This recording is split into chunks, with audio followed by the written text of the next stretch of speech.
प्यारे दोस्तों, आज हम तेरे इश्क में पागल एक रोमांटिक प्रेम कहानी का 27वां भाग लेकर आ गए हैं। तो चलिए आज की कहानी को शुरू करते हैं। रूहानी का चेहरा इस वक्त ऐसा हो रहा था कि वह रो ही देगी, क्योंकि रेहान उस पर काफ़ी देर से गुस्सा किए जा रहा था। हालांकि गलती उसी की थी, क्योंकि रूहानी बिना बताए और बिना रेहान से पूछे उस आदमी से मिलने के लिए जा रही थी। वह तो रेहान को वक्त पर पता चल गया और उसने आधे रास्ते पर ही गाड़ी रोक कर रूहानी को अपने साथ ले लिया। रेहान हालांकि बहुत कोशिश कर रहा था कि वह रूहानी पर ज़्यादा गुस्सा ना करे, लेकिन जब जब उसे याद आ रहा था कि कैसे रूहानी ऐसे ही किसी अनजान आदमी से मिलने के लिए अकेली जा रही थी, उसका गुस्सा बढ़ता ही जा रहा था।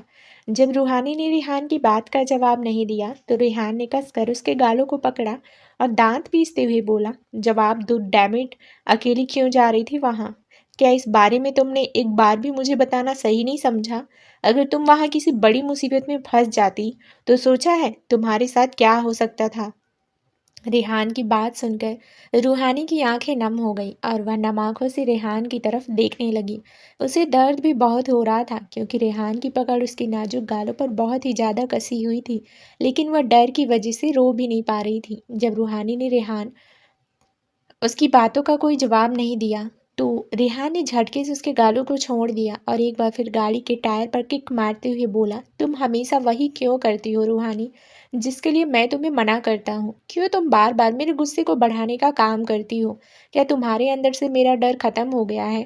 तो रूहानी डरते हुए बोली, रेहान मेरी बात तो सुनो, मैं वहाँ पर, वह मेरे पास फ़ोन। तभी रेहान उस पर जोर से चिल्लाया, शट अप रूहानी, कोई बहाना मत सुनाओ। ऐसे किसी का भी फ़ोन तुम्हारे पास आ जाएगा तो तुम मिलने चली जाओगी। क्या जानती हो तुम उस आदमी के बारे में? बोलो, पहचानती हो उसे? जानती हो कौन है वो, कैसा है? ऐसे ही चल दी तुम फ़ोन आने पर किसी से मिलने के लिए? रूहानी ने अपना सिर झुका लिया और धीरे से कहा, सॉरी, मैं आइंदा आइंदा से ऐसा नहीं करूँगी। ऐसा कहते हुए रूहानी बिल्कुल छोटे बच्चे की तरह लग रही थी, बहुत ही मासूम सी और सहमी हुई। रूहानी को ऐसे देख कर रेहान ने कसकर अपनी आंखें बंद कर ली और गहरी सांस लेते हुए अपने गुस्से को शांत करने लगा। वह अंदर ही अंदर जानता था कि रूहानी इस वक्त उससे बहुत ज़्यादा डर रही है, लेकिन वह भी क्या करता?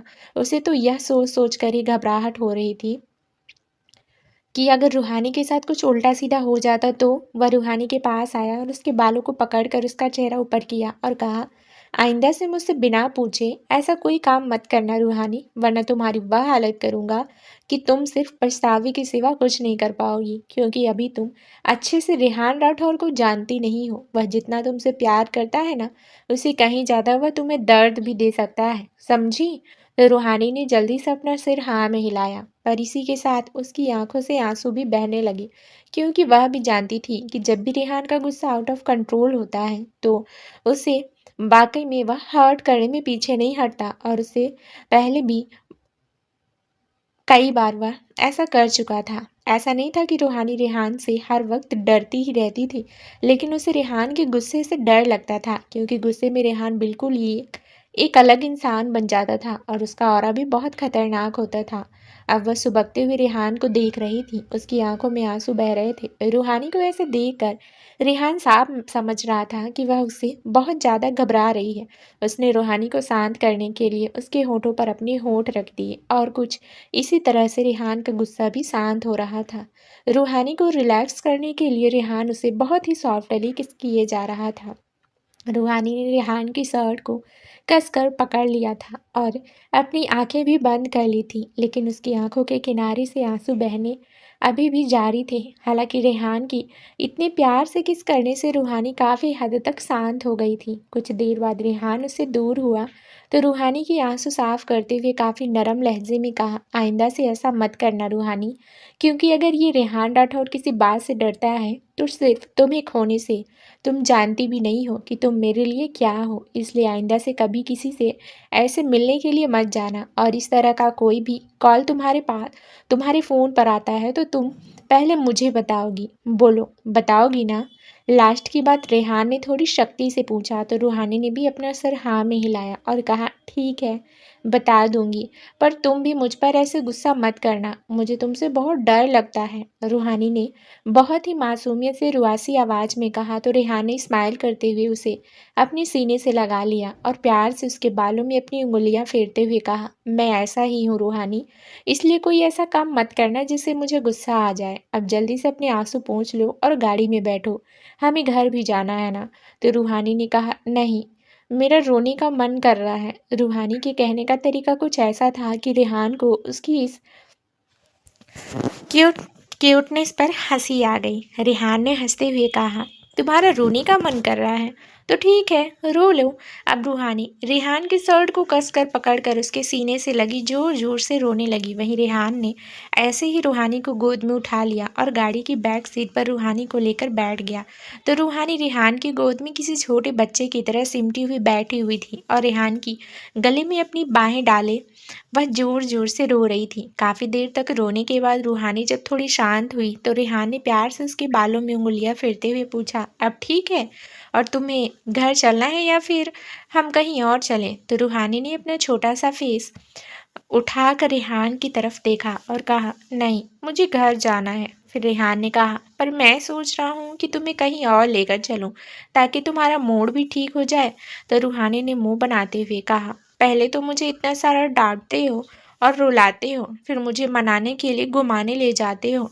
मुझे नहीं जाना तुम्हारे साथ कहीं भी, मुझे घर जाना है। फिर रूहानी की बात सुनकर रेहान ने उसके गालों को पिंच करते हुए कहा, अब मुझे अपनी रूठी हुई बीवी को मनाना भी तो है ना, वरना 2 दिन तक तुम ऐसे ही अपना मुंह फुलाई घूमती रहोगी। और फिर रेहान ने उसकी नोच पिंच करते हुए कहा, और तुम्हें पता है जब तुम ऐसे गुस्से में मुंह फुलाकर घूमती हो ना तो बिल्कुल बंदरिया की तरह लगती हो। तो रूहानी ने अपनी आंखें बड़ी करते हुए कहा, तुम मुझे बंदरिया कह रहे हो क्या? क्या मैं वाकई में बंदरिया की तरह लगती हूँ? रेहान ने कहा, अब लगती हो इसलिए तो कहा। तो रूहानी ने रेहान के कंधे पर मुक्के बरसाते हुए कहा, रेहान, मुझे चिढ़ाना बंद करो, मैं नहीं लगती बंदरिया, तुम हो, तुम लगते होगे ना बंदर। रेहान ने हंसते हुए रूहानी को अपने गले से लगा लिया और कहा, इडियट, तुम पूरी की पूरी बेवकूफ़ रहोगी। तो रूहानी ने भी रेहान के गले से लगे हुए ही कहा, हाँ, बेवकूफ़ हूँ, तभी तुमसे प्यार करती हूँ क्योंकि तुम इतनी सड़ू हो कि मुझे हमेशा रुलाते ही रहते हो। शाम के वक्त विक्रांत घर लौटा ही था कि उसने देखा कि सुहाना अपनी स्कूटी उठाए कहीं जा रही थी। विक्रांत जल्दी से उसके सामने आया और सुहाना से पूछा, कहाँ जा रही हो तुम? तो सुहाना ने उसे घूरते हुए देखा और कहा, मेरे आगे से हटो, और मैं जहाँ भी जा रही हूँ उसे तुम्हें क्या लेना देना? तभी विक्रांत ने जाकर उसके हाथ को पकड़ा और कहा, मेरा लेना देना है, इसीलिए पूछ रहा हूँ कहाँ जा रही हो। अभी विक्रांत आगे कुछ कहने ही वाला था कि तभी पीछे से देविका ने उसे आवाज़ देते हुए कहा, अरे विक्रांत, तुम आ गए, मैं तुम्हारा ही वेट कर रही थी। देविका को देखकर विक्रांत ने सुहाना का हाथ छोड़ दिया। विक्रांत ने देखा कि देविका के साथ में आशना भी खड़ी हुई थी। देविका विक्रांत के पास आई और उसने फिर सुहाना की तरफ देखते हुए पूछा, तुम क्या बातें कर रहे थे सुहाना से? तो विक्रांत ने फिर एक स्माइल के साथ कहा, कुछ भी नहीं दी, बस ऐसे ही इसका हाल चाल पूछ रहा था। ये आजकल काफ़ी परेशान है ना अपनी पढ़ाई को लेकर, इसलिए। तो देविका ने कहा, अच्छा ठीक है, फिलहाल तुम आसना को लेकर जाओ, इसे कुछ शॉपिंग करनी है। तो विक्रांत ने देविका से कहा, अगर इसे शॉपिंग करनी है तो यह खुद भी तो जा सकती है ना, मुझे साथ ही जाने की क्या ज़रूरत है? तभी सुहाना ने कहा, अरे नहीं विक्रांत जी, बिल्कुल लेकर जाइए, आखिरकार आप इतना प्यार जो करते हैं ना आसना से, तो आपको तो इसे लेकर जाना ही चाहिए ना। सुहाना की बात सुनकर विक्रांत उसे घूर कर देखा तो सुहाना ने भी उसे टीजिंग स्माइल के साथ देखा। सुहाना ने मन ही मन कहा, तुमने क्या सोचा विक्रांत राजावत कि मैं कोई ऐसी छुई मुई लड़की हूँ जो इतना सब कुछ देख सुनकर बर्दाश्त करके चुप करके बैठ जाऊंगी? तुम्हारी वाट न लगा दी ना, तो मैं भी सुहाना मिश्रा नहीं। इसी के साथ सुहाना ने अपनी स्कूटी स्टार्ट की और वहाँ से निकल गई। वहीं विक्रांत उसे देखता ही रह गया। उसने मन ही मन कहा, यार इसे इतना भी ज़्यादा सच नहीं बताना था। तभी देविका की आवाज़ एक बार फिर से उसके कानों में आई, अरे विक्रांत, कहाँ खो गए? मैं तुमसे कह रही हूँ ना कि आसना को शॉपिंग के लिए लेकर जाओ। तो आसना ने देविका से कहा, नहीं दी, रहने दीजिए ना, मैं अकेली चली जाऊंगी ड्राइवर को साथ लेकर। विक्रांत अभी ऑफिस से आया है, उसे क्यों परेशान करना। तो देविका ने कहा, आसना तुम चुप रहो। विक्रांत के होते हुए तुम अकेली क्यों जाओगी। पहले भी तो तुम विक्रांत के साथ ही जाती थी ना शॉपिंग के लिए, और अब तो तुम दोनों की शादी होने वाली है, तो अब तो विक्रांत का भी फर्ज बनता है ना अपनी होने वाली बीवी को शॉपिंग कराने का। विक्रांत जल्दी जाओ। विक्रांत ने भी अजीब सी स्माइल के साथ आसना को देखा और कहा, ठीक है आसना चलो, तुम्हें अच्छे से शॉपिंग कराता हूँ। विक्रांत की बातों में जैसे एक वार्निंग थी जिसे आसना जरूर समझ रही थी। उसने मन ही मन कहा, तुम चाहे कितना भी गुस्सा हो विक्रांत, पर आज शॉपिंग के लिए तो मैं तुम्हारे साथ ही जाऊंगी। विक्रांत के ऐसा कहते ही आसना खुशी से जाकर जल्दी से गाड़ी की फ्रंट सीट पर बैठ गई। देविका ने स्माइल करते हुए कहा, और तुम आते वक्त कहीं अच्छी सी जगह पर डिनर भी करके आना, क्योंकि कुछ वक्त बाद तुम्हारी शादी की रस्में शुरू हो जाएंगी, फिर तुम दोनों को साथ में बाहर नहीं जाने दूंगी। विक्रांत तो मन ही मन में बहुत इरिटेट हो रहा था, इसलिए उसने फेक स्माइल के साथ कहा, ठीक है दी, हम जल्दी घर आ जाएंगे। कहकर वह भी गाड़ी की ड्राइविंग सीट पर बैठ गया। उसने तिरछी नजरों से आसना की तरफ देखा और मन ही मन कहा, तुम्हें शॉपिंग पर जाना है ना, करवाता हूँ तुम्हें आज शॉपिंग, वह भी अच्छी तरह से। विक्रांत समझ गया था कि आसना ने ही उसकी बहन के मन में यह शॉपिंग वाली बात डाली होगी, पर यह तो विक्रांत था, आसना के इरादे इतनी आसानी से कैसे पूरी होने देता। कुछ देर बाद विक्रांत फुल स्पीड पर बहुत ही खतरनाक तरीके से गाड़ी ड्राइव कर रहा था। वहीं आसना घबराई हुई सी फ्रंट सीट पर बैठी हुई थी। वह विक्रांत पर चिल्लाते हुए बोली, विक्रांत क्या कर रहे हो, एक्सीडेंट हो जाएगा, गाड़ी की स्पीड कम करो। तो विक्रांत ने एक खतरनाक वाली स्माइल के साथ कहा, क्या हुआ आसना, तुम्हें ही तो मेरे साथ शॉपिंग पर जाना था ना, अब एंजॉय करो मेरे साथ क्वालिटी टाइम। कहकर विक्रांत ने एक बार फिर अपनी गाड़ी की स्पीड और तेज कर दी। आसना अपनी आंखें कसकर बंद किए हुए बैठी थी और रोने लगी। उसने रोते हुए कहा, नहीं विक्रांत प्लीज़ प्लीज़ ऐसा मत करो, हमारा एक्सीडेंट हो जाएगा, प्लीज़ गाड़ी की स्पीड धीरे करो, मुझे नहीं जाना तुम्हारे साथ कहीं भी। तो विक्रांत ने कहा, आसना बेबी इसमें रोने वाली बात क्या है, तुम्हें तो बहुत शौक था ना मेरे साथ शॉपिंग पर जाने का, क्या तुमने ही दीदी के मन में यह बात नहीं डाली थी। तो फिर आसना ने कहा, नहीं, मैं भला दी से ऐसा क्यों कहूँगी, उन्होंने तो खुद मुझे यह बात कही थी कि मुझे तुम्हारे साथ कहीं बाहर जाना चाहिए, और मैं तो खुद अकेली जा रही थी ना शॉपिंग के लिए, तो दी ने ही मुझे खुद कहा कि मैं तुम्हारे साथ चली जाऊँ। तब विक्रांत ने एक झटके से गाड़ी रोकी और आसना की तरफ घूरते हुए देखा और कहा, तुम क्या तुम मुझे बेवकूफ़ समझती हो आसना, तुम्हें अच्छे से जानता हूँ मैं कि तुमने ही दी के सामने कुछ ऐसा किया होगा कि दी ने तुम्हें खुद कहा कि तुम मेरे साथ शॉपिंग के लिए जाओ, और तुम्हें शॉपिंग के लिए ही जाना था तो चुपचाप से भी तो जा सकती थी ना, यह दी के सामने ढिंढोरा पीटने की क्या ज़रूरत थी कि तुम्हें शॉपिंग के लिए जाना है। आसना जो सहमी हुई सी फ्रंट सीट पर बैठी हुई थी, वह अपनी सांसों को दुरुस्त करते हुए बोली, आई एम सॉरी विक्रांत, मुझे नहीं जाना तुम्हारे साथ शॉपिंग पर, मैं कैब लेकर ही चली जाऊंगी। तो विक्रांत ने एक अजीब सी स्माइल करते हुए कहा, अब की ना तुमने पॉइंट की बात, अब गाड़ी से बाहर उतरो और कैब लेकर शॉपिंग करके और अच्छी जगह डिनर करके जाना। खबरदार, दी को तुमने कहा कि तुम मेरे साथ शॉपिंग करने नहीं गई थी, वरना तुम जानती हो ना मैं तुम्हारे साथ क्या करूँगा। आसना ने जल्दी से अपना सिर हिलाया और कहा, नहीं नहीं, मैं दी से कुछ नहीं कहूँगी, मैं जा रही हूँ। कहकर आसना जल्दी से गाड़ी से बाहर निकल गई। वहीं विक्रांत ने एक बार फिर गाड़ी की स्पीड को बढ़ा दिया। आसना ने अपने सीने पर हाथ रखते हुए कहा, यह क्या मेरी जान लेने वाला था, इतनी स्पीड से गाड़ी कौन चलाता है। ये विक्रांत तो पहले से कहीं ज़्यादा डेंजरस हो गया है कि पहले पहले तो ये ऐसा नहीं था। एक बार इससे मेरी शादी हो जाए, इसे तो मैं अच्छे से सुधार दूंगी। समझता क्या है खुद को, मैं भी आसना हूँ, इतनी जल्दी हार नहीं मानूंगी। वहीं विक्रांत ने गाड़ी ड्राइव करते हुए किसी का नंबर डायल किया और कहा, मुझे अभी इसी वक्त पता करके बताओ कि सुहाना कहाँ है, 5 मिनट है तुम्हारे पास। कहकर उसने फ़ोन डिस्कनेक्ट कर दिया और एक गाड़ी रोककर सीट से सिर टिकाकर बैठ गया और आंखें बंद करते हुए खुद से ही बोला, सुहाना तुम मेरी बात समझने की कोशिश क्यों नहीं कर रही हो, कब तक ऐसे नाराज रहोगी।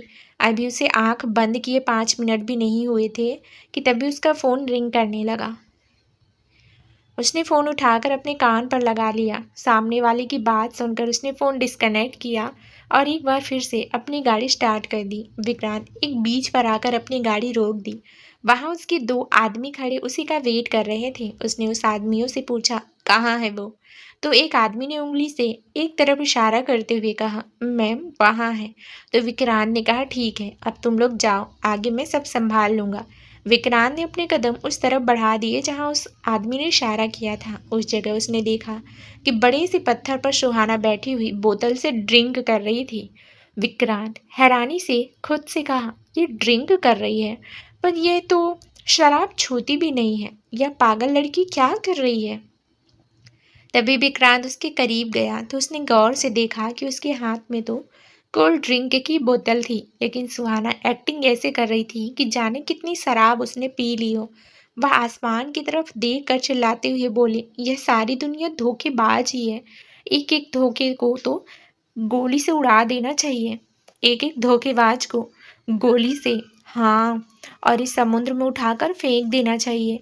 हम जैसे मासूमों के लिए तो ये दुनिया बनी ही नहीं है। हे ऊपर वाले, क्यों हमारे पल्ले ऐसे धोखेबाजों को बांध दिया? फिर सुहाना ने एक और घूंट भरा और चिल्लाती हुई बोली, मैंने कहा था ना आपसे, उस दिन मेरी शादी शैतान से मत करवाओ। देख लिया तुम्हारी बच्ची के साथ क्या क्या हो रहा है। गम भुलाने के लिए मुझे यह पीनी पड़ रही है। मैं तो इतनी मजबूर हूँ कि शराब भी नहीं पी सकती, क्योंकि उसका कड़वा टेस्ट मुझे पसंद नहीं है। लेकिन कोई बात नहीं, इसी को पीकर अपना गम भुला लेती हूँ। सुहाना की ऐसी बकवास एक्टिंग देखकर विक्रांत ने अपना माथा पीट लिया और कहा, इस लड़की को कोई भी काम बिना ड्रामा किए नहीं करना होता है। कभी कभी तो इसकी इतनी बकवास एक्टिंग देखकर मन करता है कि इसे खुद उठाकर समुद्र में फेंक दूं। इडियट कहीं की। विक्रांत उसके पीछे ही खड़ा हो गया और कहा, अगर तुमने अपना गम भुला लिया हो तो आप अब घर चलें? सुहाना ने पीछे मुड़कर देखा। सुहाना की आंखें इस वक्त बिल्कुल लाल थी, जैसे वह बहुत रोई हो। विक्रांत को देखकर सुहाना जल्दी से खड़ी हुई और उसकी तरफ उंगली पॉइंट करते हुए बोली, यहाँ भी आ गए मेरा जी जलाने के लिए? देखो भगवान, देखो यही है ये शैतान जिसने मुझ मासूम की ज़िंदगी बर्बाद करके रख दी। कहकर सुहाना ने एक ही सांस में कोल्ड ड्रिंक की सारी बोतल खाली कर दी और उस बोतल को पत्थर पर जोर से फेंका। अब वह कोई कांच की बोतल तो थी नहीं जो चकनाचूर होकर टूट जाती। वह उछलकर नीचे गिर गई। विक्रांत ने सुहाना की हरकत देखी तो उसे हंसी तो बहुत आ रही थी, लेकिन फिर भी अपनी हंसी कंट्रोल करते हुए बोला, हो गया शौक पूरा? कर लिया नशा? अब घर चले? तो विक्रांत की बात सुनकर सुहाना ने उस पर चिल्लाते हुए कहा, नहीं जाना मुझे तुम्हारे साथ घर, मैं यहीं रहूंगी, मुझे यहीं रहना। धोखेबाजों की दुनिया में मेरे धोखेबाज पति नहीं रहना मुझे। तो विक्रांत उसका हाथ पकड़ने के लिए जैसे ही बढ़ा, सुहाना ने अपनी उंगली उसकी तरफ पॉइंट करते हुए कहा, देखो मेरे पास मत आना, वरना मैं यहाँ से कूदकर अपनी जान दे दूंगी। विक्रांत विक्रांत विक्रांत ने गर्दन टेढ़ी करके पहले तो चट्टान की ऊंचाई देखी जो मुश्किल से 3 फीट ऊंची थी, और जहाँ से सुहाना गिर भी पड़ती तो उसे बिल्कुल भी चोट नहीं आती। पर ये सुहाना है पूरा ड्रामा क्वीन। विक्रांत ने गहरी सांस लेते हुए कहा, तुम यहाँ से कूद के जान दोगी सुहाना? रियली? तो सुहाना ने कहा, हाँ, मैं यहाँ ही से कूद के जान दूंगी। क्या तुम मुझे तड़प तड़प कर मरते हुए देखना चाहते हो? तो विक्रांत ने कहा, आओ, तुम्हें मैं ही धक्का दे देता हूँ। कहकर विक्रांत जैसे ही आगे बढ़ने लगा तो सुहाना चिल्लाती हुई बोली, सुनो लोगों, सुनो, यह मेरा धोखेबाज पति मुझे यहाँ से धक्का देकर मारना चाहता है, बचाओ मुझे। फिर विक्रांत की तरफ देखते हुए बोली, यही तो चाहते थे ना तुम, कि तुम्हारे रास्ते का कांटा हट जाए, और तुम मेरे पास यहाँ क्या करने आए हो? जाओ ना अपनी उस आसना को शॉपिंग कराओ, उसके साथ घूमो फिरो। तुम्हें मेरी क्या ज़रूरत है? कम से कम कहीं तो सुकून से जीने दो मुझे। सुहाना की यह सारी बकवास सुनकर विक्रांत ने अपना सिर ना में हिलाया और फिर आगे बढ़कर उसे अपने कंधे पर उठा लिया और कहा, अब तुम्हें जितनी बकवास करनी है ना, अपने रूम में बैठ कर करना, यहाँ नहीं। कहकर वह जैसे ही आगे बढ़ा, सुहाना उसके कंधे पर मुक्के बरसाती हुई बोली, छोड़ो मुझे, नीचे उतारो। कहा ना मुझे तुम्हारे साथ नहीं जाना, बचाओ बचाओ, कोई तो मुझे बचाओ, ये आदमी मुझे मारने के लिए ले जा रहा है, कोई तो इस मासूम को बचा लो। आसपास के लोग पहले तो उन दोनों को अजीब नज़रों से देख रहे थे। उनमें से एक दो आदमी तो सुहाना को बचाने के लिए आगे आए भी सही, लेकिन तभी उनकी आंखों में जैसे खौफ सा उतर आया और वह तुरंत पीछे हट गए। सुहाना को नहीं पता था कि वह लोग विक्रांत से इतना डर क्यों रहे हैं, लेकिन उन सभी की नज़रें तो विक्रांत के हाथ में पकड़ी हुई गन पर थी। तो विक्रांत ने अपने दूसरे हाथ में पकड़ी हुई थी जो। सुहाना हैरानी से उन लोगों को देखते हुए बोली, क्या तुम लोग एक मासूम की जान भी नहीं बचा सकते हो? तुम एक आदमी से डर गए? तब तक विक्रांत उसे अपनी गाड़ी तक ले आया और बैक सीट पर डोर ओपन कर उसे अंदर बैक सीट पर धकेल दिया और खुद भी अंदर जाकर डोर को अंदर से बंद कर लिया। सुहाना विंडो पर हाथ मारते हुए बोली, तुम मुझे यहाँ क्यों लेकर आए हो? मुझे नहीं जाना तुम्हारे साथ। बचाओ, कोई मेरी हेल्प करो प्लीज़। अब गाड़ी साउंड प्रूफ थी तो अंदर की आवाज़ बाहर कैसे जाती? वहीं विक्रांत सुहाना के ऊपर आते हुए बोला, चुप, अब एकदम चुप रहो सुहाना। अगर तुमने एक शब्द बाहर निकाला तो पक्का मैं तुम्हें आज मार ही दूंगा। कहकर विक्रांत ने सुहाना के मुंह के अंदर बंदूक की नली घुसा दी। ऐसा होते ही सुहाना एकदम से फ्रीज हो गई। उसे नहीं लगा था कि विक्रांत उसके साथ ऐसा करेगा। सुहाना कभी अपनी आंखों से उस गन को देख रही थी तो कभी विक्रांत को, और कुछ देर में वह वहीं बेहोश हो गई। विक्रांत ने सुहाना की गालों को थपथपाते हुए कहा, हे ड्रामा क्वीन, उठो, मेरे सामने बेहोश होने का नाटक मत करो। लेकिन सुहाना तो सच में बेहोश हो गई थी। अब उस बेचारी के मुंह में कोई गन ठूस देगा तो उसकी क्या हालत होगी?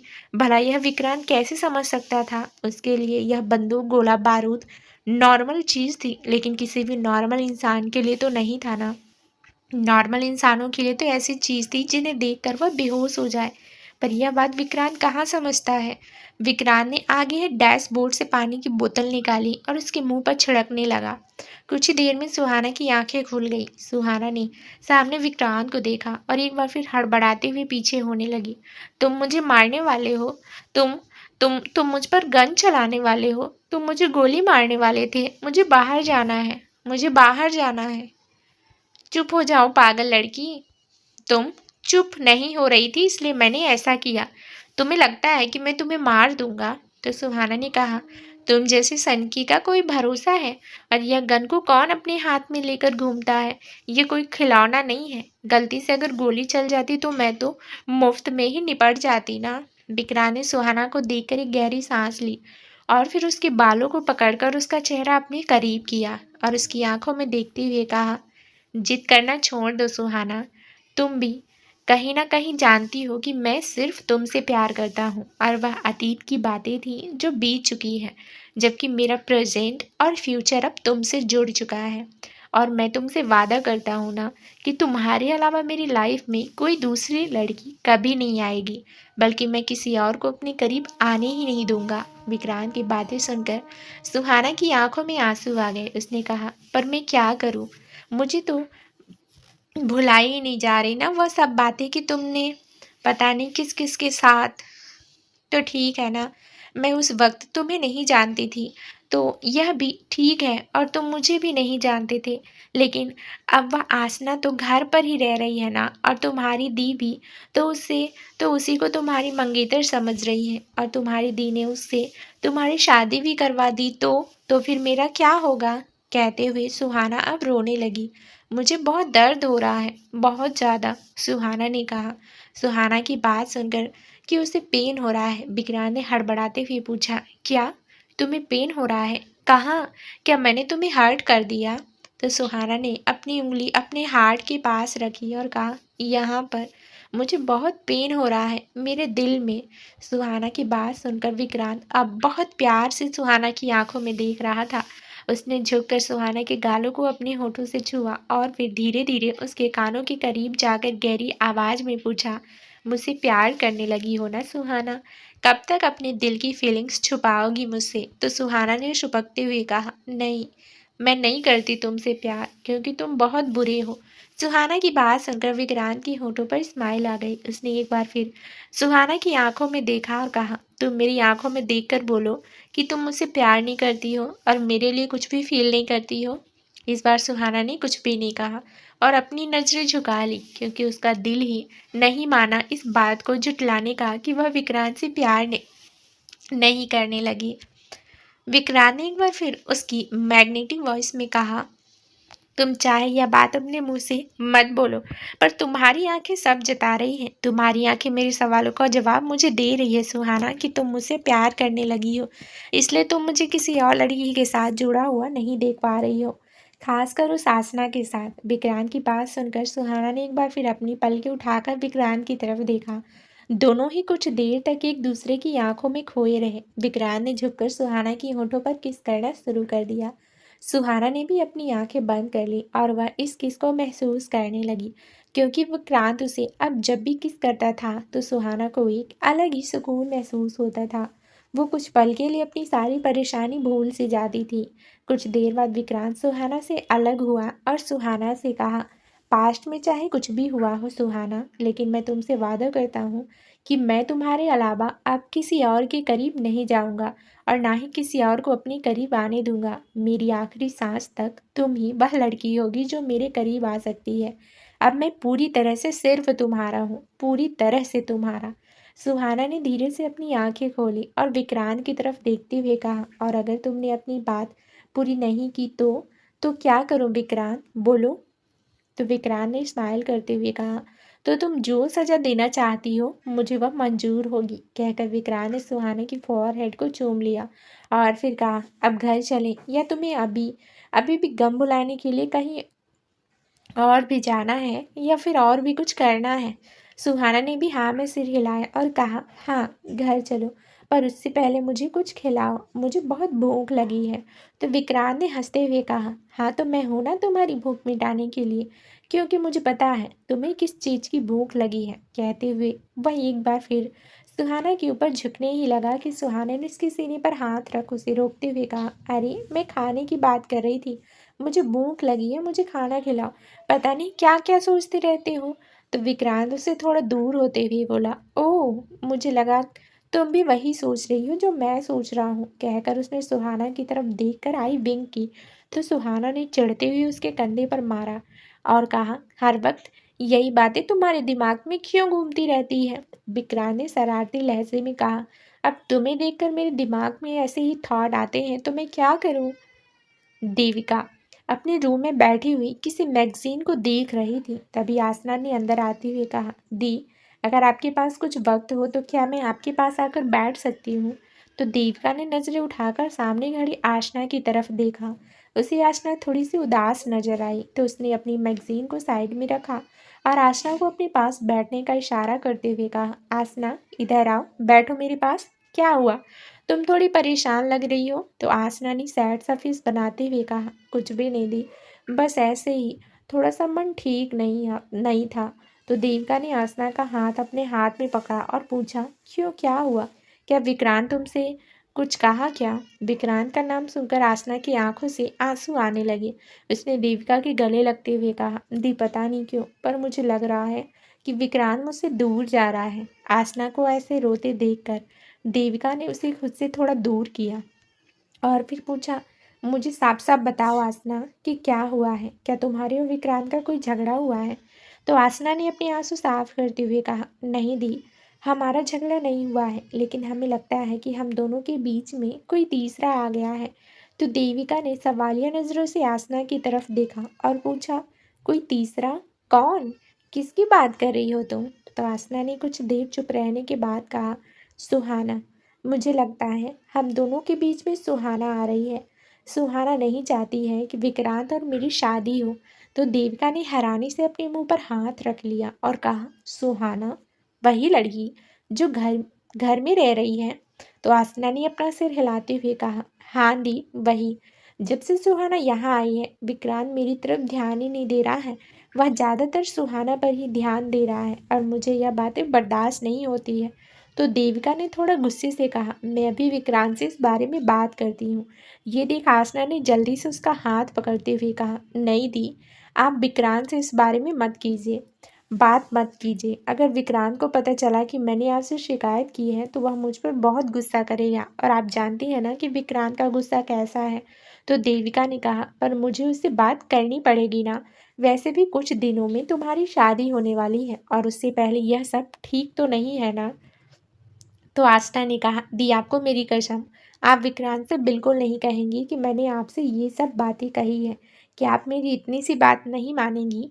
देविका ने अब गहरी सांस ली और कहा, ठीक है, तुम कह रही हो तो मैं विक्रांत से कुछ नहीं कहूंगी, लेकिन मैं सुहाना को तुम दोनों के बीच में भी नहीं आने दूंगी। तो आसना ने कहा, प्लीज दी, आप यह बात घर में किसी से भी शेयर मत करना, वरना सब मुझे ही गलत समझेंगे, क्योंकि सभी लोग सुहाना को बहुत प्यार करते हैं और मुझे तो कभी कभी लगता है कि सुहाना ही इस घर की शगी है, मैं तो कोई बाहर वाली हूँ। तो देविका ने कहा, क्या हो गया है घर के लोगों को? तुम इस घर की बेटी हो और वह सुहाना बाहर वाली, तो भला वो लोग ऐसा कर सकते हैं तुम्हारे साथ? तो आसना ने फिर किसी स्माइल के साथ कहा, दी, सुहाना काफ़ी शातिर है और घर के लोगों ने उसका असली चेहरा नहीं देखा है, पर प्लीज़ दी, आप किसी से भी आज की बात शेयर नहीं करेंगी, आपको मेरी कसम। तो देविका ने कहा, ठीक है आसना, जैसा तुम चाहती हो वैसा ही होगा। देविका की बात सुनकर आसना देविका के गले लग गई, लेकिन वहीं अब उसके होठों पर एक अजीब सी स्माइल थी। रात के डिनर के वक्त सभी लोग आकर डाइनिंग टेबल पर इकट्ठे बैठे हुए थे। सुहाना भी आकर विक्रांत के बगल में जैसे ही बैठने वाली थी, तभी देविका ने थोड़ी शक्ति से कहा, सुहाना, क्या तुम्हें नहीं लगता है कि यहाँ पर आसना को बैठना चाहिए? विक्रांत के बगल में आसना बैठेगी, तुम किसी दूसरी चेयर पर जाकर बैठ जाओ। देविका का यह कहना था कि सुहाना हैरानी से देविका को देखने लगी। वहीं विक्रांत भी हैरानी से अपनी बहन को देख रहा था। वह जानता था कि उसकी बहन थोड़ी सख्त मिजाज है, लेकिन वह इस तरह से सुहाना से बात क्यों कर रही है, यह उसे समझ नहीं आ रहा था। वहीं जब आसना वहां आई तो देविका ने आसना से कहा, आसना, तुम विक्रांत के बगल में बैठो और आज के बाद यहाँ तुम ही बैठोगी, मुझे विक्रांत के बगल में कोई दूसरा नहीं चाहिए। आसना देविका की बात सुनकर मन ही मन बहुत खुश हुई। वहीं सुहाना उदासी से विक्रांत की तरफ देखने लगी और चुपचाप जाकर वह दादी के बगल में ही चेयर पर बैठ गई। वहीं आसना ने सबके सामने अच्छा बनने के लिए कहा, मैं तो कहीं और भी बैठ सकती हूँ, क्या फ़र्क पड़ता है दी कि मैं यहाँ बैठूँ या किसी और चेयर पर? तो देविका ने कहा, नहीं आसना, अपनी जगह कभी किसी को मत देना, अपने होने वाले पति के बगल में सिर्फ तुम ही बैठ सकती हो और कोई नहीं। अब चुपचाप जाकर बैठकर डिनर करो, मुझे इस बारे में और कोई बहस नहीं चाहिए। वहीं रेहान, जो काफ़ी देर से यह सब बातें सुन रहा था, उसने विक्रांत से कहा, विक्रांत, डिनर करने के बाद मुझे स्टडी रूम में मिलना, मुझे तुमसे ज़रूरी बात करनी है, और वीर तुम भी। विक्रांत समझ गया कि रेहान को क्या बात करनी है। वहीं सुहाना का मन अब डिनर करने का नहीं था। वह थोड़ा सा खाना खाकर ही उठ गई और अपनी रूम में आ गई। उसे बहुत बुरा लग रहा था विक्रांत के बगल में आशना को बैठा हुआ देखकर। वहीं विक्रांत भी सुहाना का चेहरा देखकर समझ गया था कि सुहाना इस वक्त अंदर ही अंदर कितना सैड फील कर रही है। उसे सुहाना के लिए बुरा भी लग रहा था, लेकिन वह अपनी बहन के सामने वह चाह कर भी कुछ नहीं कर सकता था। लेकिन उसे आसना पर भी गुस्सा आ रहा था कि वह इतनी आसानी से आकर उसके बगल में कैसे बैठ सकती है। कुछ देर बाद, सुहाना, प्लीज़ अपने मन को इतना दुखी मत करो यार, मुझे पता है तुम्हें कितना बुरा लग रहा होगा, और उस आसना की नीयत तो मुझे शुरू से ही ठीक नहीं लग रही थी। मैंने उस दिन माहिरा से यही बात कही थी कि आसना तुम लोगों को बड़ी ही अजीब नज़रों से देखती है, रूहानी ने कहा। तो सुहाना ने रोते हुए कहा, पर मैं क्या करूं रूहानी, मुझे अच्छा नहीं लगता है जब विक्रांत का नाम आसना से जोड़ा जाता है, मैं कैसे यह सब बर्दाश्त करूं? तो माहिरा ने कहा, लेकिन सच तो यही है ना सुहाना कि विक्रांत अब तुमसे प्यार करता है और तुम अब उसकी बीवी हो। वह भी मजबूर है अपनी बहन की हालत के आगे। वह जानता है कि अगर इस वक्त उसने अपनी बहन को सच बताया या फिर उसकी बहन ने किसी भी तरह का स्ट्रेस लिया तो देविका दी की तबीयत खराब हो जाएगी। इसी वजह से वह चुप है, और तुम्हें तो सिर्फ देविका दी के सामने ही ऐसा प्रिटेंड करना है ना कि तुम विक्रांत की कुछ नहीं लगती हो, जबकि पूरा परिवार जानता है इस सच को कि तुम उसकी बीवी हो, तो तुम्हें सिर्फ एक्टिंग ही तो करनी है ना उसके उनके सामने। मैं इस बात को समझ रही हूँ, मेरा दिमाग इस बात को समझता है, पर मेरा दिल वह समझ ही नहीं रहा इस बात को, सुहाना ने सुबकते हुए कहा। तो रूहानी ने भी थोड़ा अफसोस से कहा, हम समझ रहे हैं सुहाना, बिल्कुल अच्छा नहीं लगता अपने पति का नाम किसी और से जुड़ता हुआ देखकर, पर तुम चिंता मत करो, तुम अकेली नहीं हो, हम सब हैं तुम्हारे साथ। और उस आसना को तो हम देख लेंगे, वह बहुत फ़ायदा उठा रही है देविका दी की हालत का। स्टडी रूम में विक्रांत, तुमने देविका दी की तबीयत के बारे में डॉक्टर से डिस्कस किया कि उनकी मेमोरी कब तक लौट कर आ सकती है, क्योंकि इन सब में सुहाना भी सरवाइव कर रही है जबकि उस बेचारी की तो कोई गलती ही नहीं है, रेहान ने कहा। तो विक्रांत ने कहा, मैं समझ रहा हूँ रेहान, और मुझे भी इस चीज़ की चिंता है और बड़ी मुश्किल से मैंने सुहाना को मनाया है, पर उसका भी दिल दुखता है यह सब देख कर। तो वीर ने कहा, तुम एक काम क्यों नहीं करते विक्रांत, सुहाना को लेकर कुछ दिन के लिए कहीं बाहर चले जाओ। तो विक्रांत ने कहा, तुम्हें पता है वीर कि दी की क्या हालत है, इस दौरान मैं कैसे बाहर जा सकता हूँ, और अगर दी को पता चल गया कि मैं सुहाना के साथ बाहर गया हूँ तो क्या कहूँगा उनसे। तो वीर ने कहा, इसमें कौन सी बड़ी बात है, कोई बिजनेस ट्रिप का बहाना करके चले जाओ और सुहाना किसी और बहाने से घर से चली जाएगी। तुम दोनों कुछ वक्त एक दूसरे के साथ बिता भी पाओगे और घर में हम किसी को पता भी नहीं लगने देंगे कि तुम बिजनेस के लिए गए हो या सुहाना के साथ कहीं बाहर गए हो। फिर विक्रांत ने कुछ सोचते हुए कहा, पर दी को इस हालत में छोड़कर। तो वीर ने कहा, अरे हम सब है ना उनका ध्यान रखने के लिए, उनकी चिंता तुम मत करो, पर कुछ वक्त के लिए तुम सुहाना को अपने साथ ले जाओ तो सुहाना का भी मन थोड़ा सा इन सब चीज़ों से डाइवर्ट हो जाएगा, वरना वह बेचारी तो यह सब देख कर ही वैसे ही दुखी होती रहेगी। रेहान ने भी उसकी बात से एग्री करते हुए कहा, हाँ वीर सही कह रहा है, तुम ऐसा ही करो विक्रांत, अभी तो तुम दोनों की शादी हुई है और अभी से यह सब। विक्रांत ने गहरी सांस ली और कहा, ठीक है, मैं कल ही सुहाना को लेकर कहीं बाहर चला जाता हूँ, लेकिन सुहाना और मैं दोनों ही अलग अलग टाइम पर ही बाहर निकलेंगे ताकि दी को शक ना हो कि हम दोनों साथ में गए हैं। वीर ने कहा, उस बात की चिंता तुम मत करो, वह सब मैं संभाल लूँगा। तभी विक्रांत ने कहा, ठीक है, अब मैं चलता हूँ, मुझे अपनी रूठी बीवी को मनाना भी तो होगा ना। तो रेहान ने उसे रोकते हुए कहा, एक मिनट विक्रांत, मुझे तुमसे कुछ पूछना है। तो विक्रांत ने पलटकर रेहान की तरफ देखा जैसे पूछ रहा हो कि तुम क्या पूछना चाहते हो। वहीं रेहान ने वीर की तरफ देखा, दोनों के ही चेहरे के एक्सप्रेशन एक जैसे थे। रेहान ने अपनी चेयर पर लीन होते हुए कहा, तुमने आसना से शादी के लिए मना क्यों किया था विक्रांत, क्या आज भी तुम मुझे नहीं बताओगे। रेहान की बात सुनकर विक्रांत के चेहरे का एक्सप्रेशन एकदम से चेंज हो गए और वह हड़बड़ा कर दूसरी तरफ देखने लगा जैसे कुछ छिपाने की कोशिश कर रहा हो। इस बात का रीज़न मैं किसी को नहीं बता सकता और यह बातें बहुत पुरानी हो चुकी है, तो अब इन बातों को छेड़ने को कोई फायदा नहीं, कहकर विक्रांत जैसे ही आगे बढ़ने लगा तभी वीर खड़े होते हुए बोला, शादी के लिए मना तुमने नहीं आसना ने किया था, सही है ना विक्रांत। वीर की बात सुनकर उसके बढ़ते कदम एकदम से रुक गए और उसने हैरानी से वीर की तरफ देखा। विक्रांत के चेहरे पर आए एक्सप्रेशन को देखकर रेहान समझ गया कि वीर सही बोल रहा है। अब गुस्से से रेहान विक्रांत के पास आया और कहा, अब तुम मुझे सच बता रहे हो या नहीं कि क्या हुआ था उस दिन। विक्रांत अभी भी उसे सच नहीं बताना चाहता था, इसलिए वह अपने चेहरे के इमोशन छुपाने के लिए दूसरी तरफ पलट गया और कहा, मैंने कहा ना ऐसा कुछ भी नहीं हुआ था, बस मेरा मन नहीं माना आसना से शादी करने के लिए, इसलिए मैंने मना कर दिया, बस यही सच है और कुछ भी नहीं।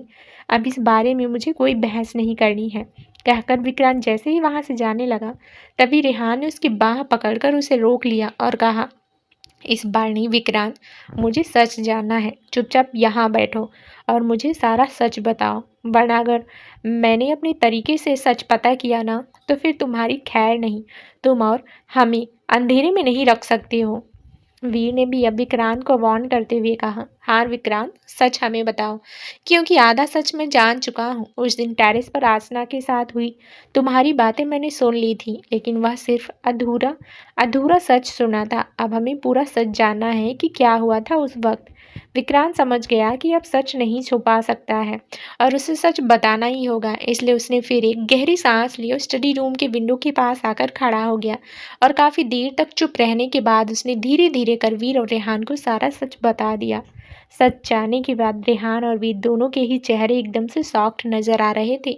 रेहान ने कहा, इतनी बड़ी बात तुमने हमसे छुपाई और आसना ने इतना बड़ा खेल खेला, और जब आसना उस वक्त खुद विक्टिम कार्ड खेल रही थी तब तुम चुप क्यों थे, क्यों नहीं बताया तुमने। तो विक्रांत ने कहा, तुम जानती हो ना रेहान, उस वक्त आसना मेरे लिए क्या थी। और मैंने आसना से एक वादा किया था, एक आखिरी वादा, कि मैं यह सच कभी अपनी जबान पर नहीं लेकर आऊँगा। बस इसलिए मैंने यह बात किसी को नहीं बताया और दूसरे ही दिन मेंशन छोड़कर चला गया। आसना ऐसा भी कर सकती है, यह हमने कभी नहीं सोचा था। वीर ने सोचा और अपनी फोरहेड को रब करने लगा। वहीं रेहान अपनी चेयर पर आकर बैठ गया और गुस्से से एक सिगरेट सुलगाते हुए उसकी कस लेने लगा। उसने अपने दांत पीसते हुए कहा, मुझे नहीं पता था आसना इतना बड़ा गेम खेलेगी। उससे तो मुझे बात करनी ही होगी। अब तक इतने सालों तक उसने अपने ही परिवार वालों को धोखे में रखा और तुम्हें उस बात की सज़ा भुगतनी पड़ी जो तुमने की ही नहीं थी। मुझे पहले से ही शक था कि अचानक से तुम भला ऐसे कैसे शादी से मना कर सकते हो। वीर ने अब कहा, वह गेम अभी भी खेल रही है रेहान, क्योंकि अब उसे रियलाइज़ हो रहा है कि उसे विक्रांत से शादी कर लेनी चाहिए थी। अब वह किसी न किसी तरीके से विक्रांत के दोबारा करीब आने की कोशिश कर रही है। उस दिन टेरेस पर भी कुछ ऐसा ही हुआ था ना। विक्रांत भी आकर उसके सामने चेयर पर बैठ गया और कहा, मैंने उसे कई बार समझाया है कि अब मेरी शादी सुहाना से हो चुकी है। मैं सुहाना से बहुत प्यार भी करता हूँ, लेकिन वह है कि समझने को तैयार ही नहीं है। यहाँ तक कि अब वो डी की खराब तबीयत का भी फ़ायदा उठा रही है और किसी न किसी बहाने मेरे करीब आने की कोशिश कर रही है। कभी कभी तो मुझे लगता है कि इस वजह से सुहाना और मेरे बीच में दूरियां ना आ जाए। रेहान ने कहा, ठीक है, मैं कल ही उसे वापस अब्रॉड भेज देता हूँ। वह यहाँ नहीं रह सकती, उसे तो यहाँ आना ही नहीं चाहिए था। अब उसकी सज़ा यही है कि वह अपने परिवार से दूर अब्रॉड में रहेगी। पर विक्रांत ने थोड़ा परेशानी से कहा, पर अभी तुम ऐसा नहीं कर सकते रेहान, क्योंकि तुम जानते हो ना, दी दी अभी भी यही मानकर बैठी हैं कि मेरी शादी आसना से होने वाली है। और अगर इस सिचुएशन में हमने भी आसना को बाहर भेज दिया तो हम दी को क्या जवाब देंगे। और उनके लिए ज़रा सा भी स्ट्रेस लेना खतरे से खाली नहीं है। तुम्हें पता है ना डॉक्टर ने क्या कहा था।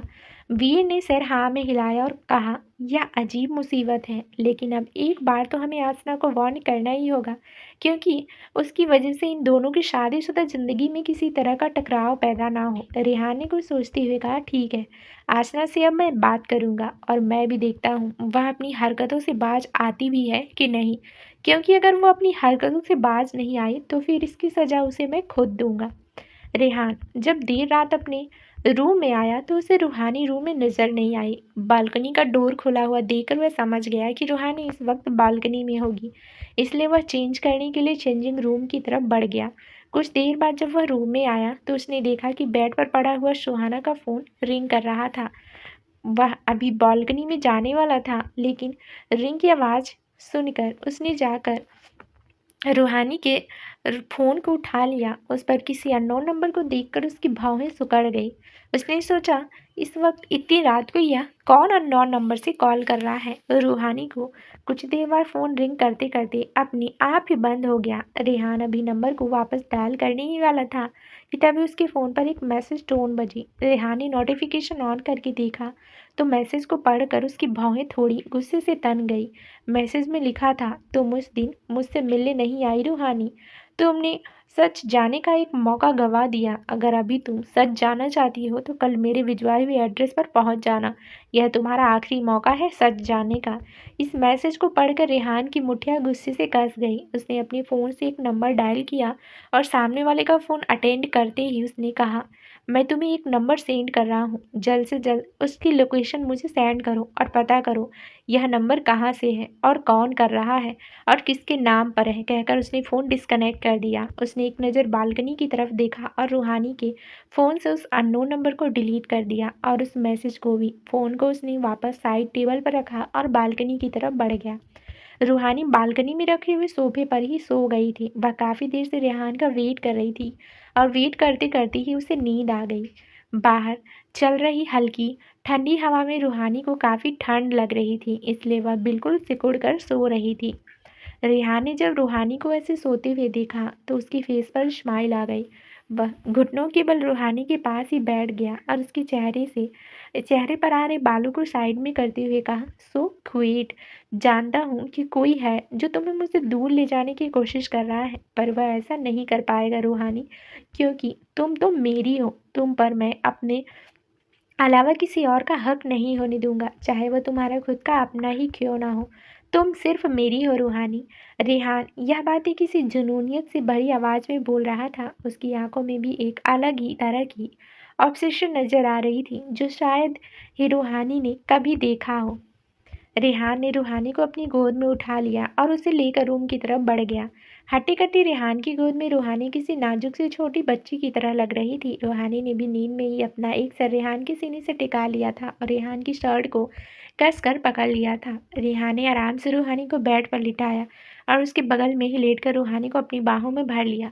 रूहानी किसी छोटे बच्चे की तरह ही रेहान की बाहों में सिमटी हुई थी। रेहान की बॉडी से मिलती गर्मी उसे बहुत ही सुकून पहुंचा रही थी। रेहान काफ़ी देर तक सोते हुए रूहानी के मासूम से चेहरे को देखता रहा और कुछ ही देर में उसकी आंखें भी नींद में बंद हो गई।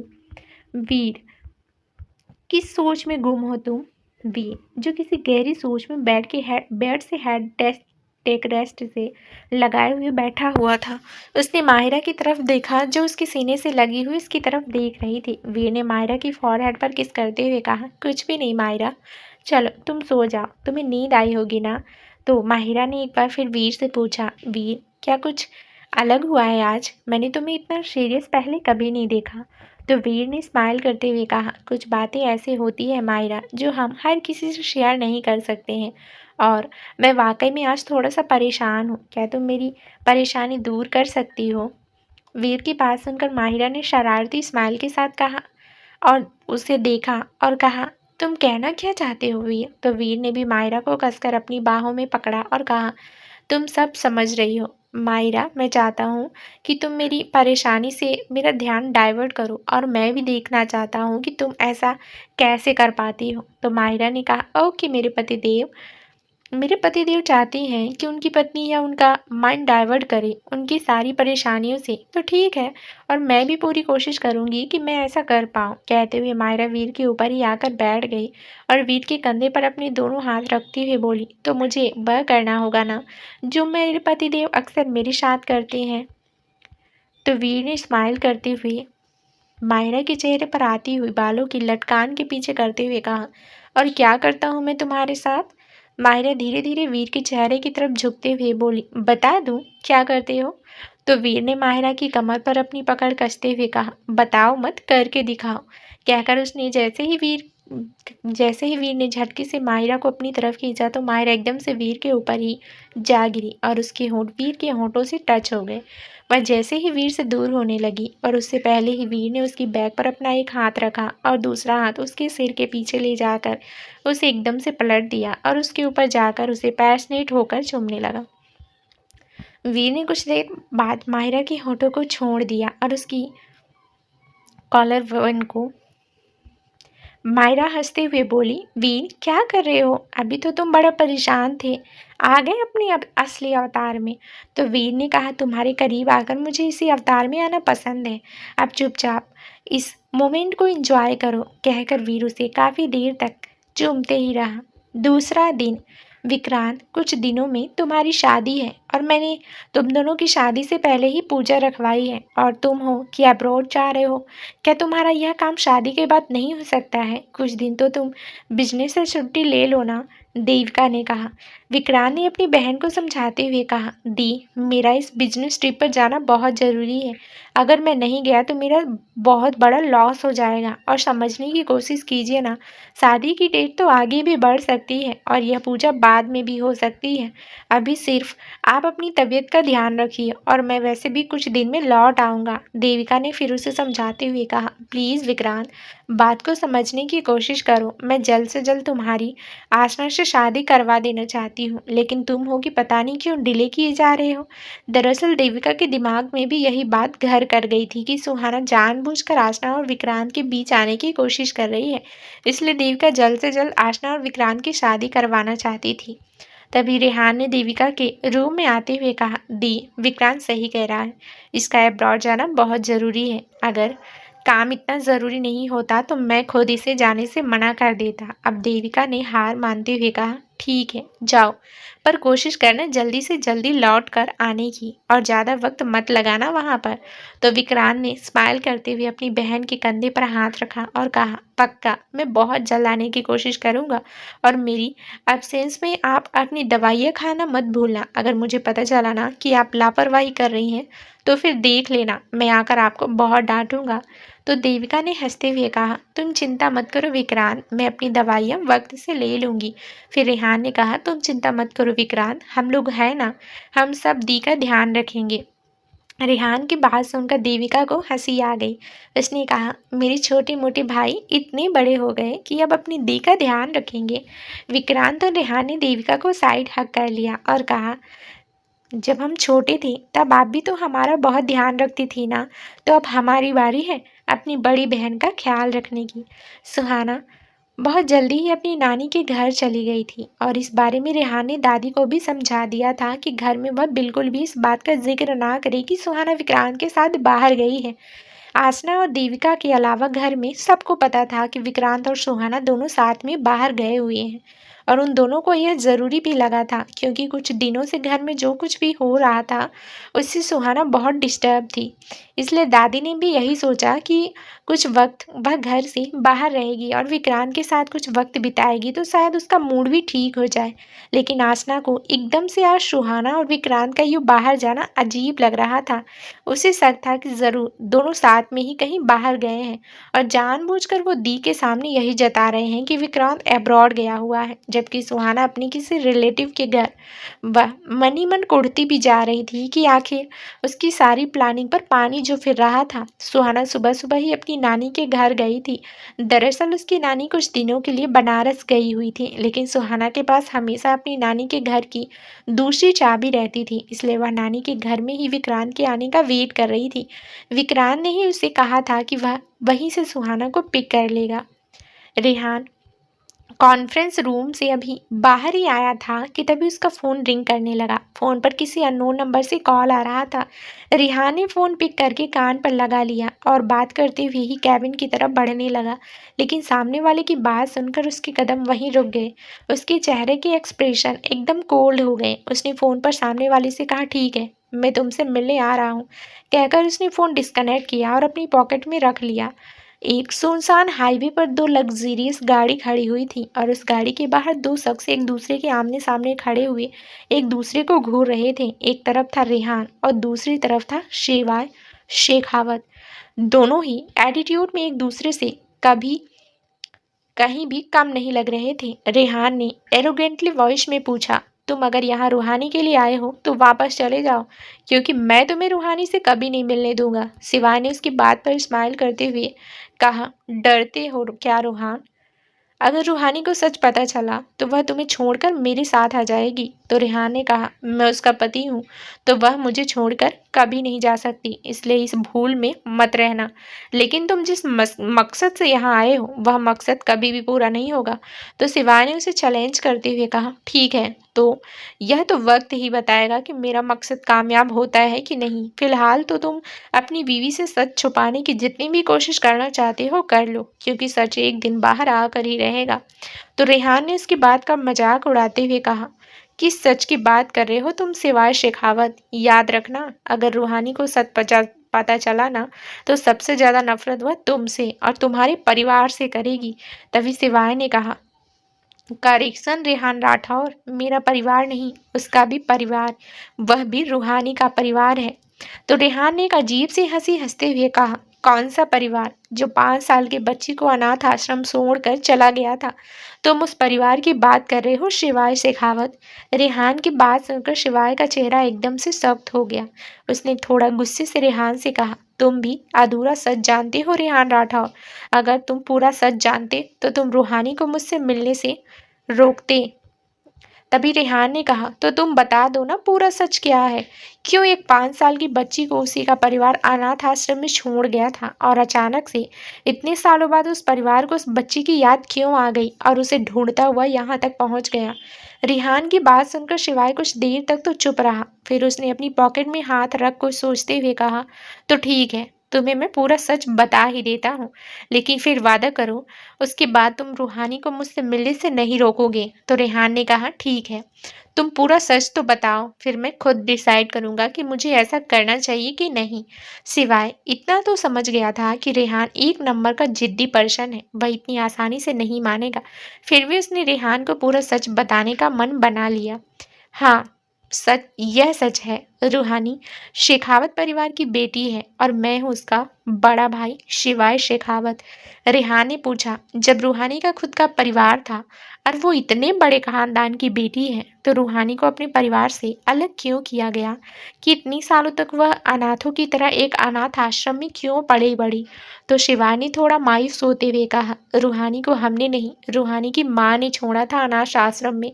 हाँ, रूहानी मेरी सौतेली बहन है और मेरे डैड की नाजायज औलाद। तो दोस्तों, आगे क्या नया ट्विस्ट आने वाला है, ये जानने के लिए इस कहानी का अगला भाग जरूर सुने, जो जल्द ही इस चैनल पर प्रसारित कर दिया जाएगा।